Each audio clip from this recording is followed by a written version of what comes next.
Hello বন্ধুরা, তোমাদের জন্য অনেক দিন পর নিয়ে চলে এলাম একটা মিনি ব্লগ। বিকেলবেলা একটু ঘুরতে বেরিয়ে পড়েছি, আর বলতে বলতে ট্রেনে উঠে পড়েছি। কোথায় যাচ্ছি বলো তো? গেস করো, গেস করো। দেখো, গেস করতে পারছো আশা করি। দাঁড়াও, বেশিক্ষণ আর ওয়েট করাবো না, তোমাদের দেখিয়েই দিলাম।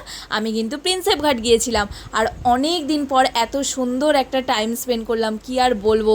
তোমরা বুঝতেই পারছো প্রকৃতিটা দেখে। এখানে দুটো দাদা ওই ফটোগ্রাফি করছিল, ওই সূর্যটা জলে যে পড়ছে, আর আমি একটু ফোনের ক্যামেরায় শ্যুট করে নিলাম। তো খুব ভালো লাগলো, একটা দারুণ বিকেল কাটালাম। বছরের শেষ দিনটা এইভাবে মন ভালো করে এলাম প্রকৃতির সাথে।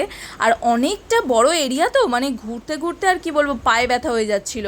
তো এই যে জেমস প্রিন্সেপ, এই নামটার সাথে কিন্তু অনেক ইমোশান জড়িয়ে। বাবু রাজচন্দ্র দাস আর রানী রাসমণি, এই নাম দুটো তোমরা অনেকেই আশা করি জানো।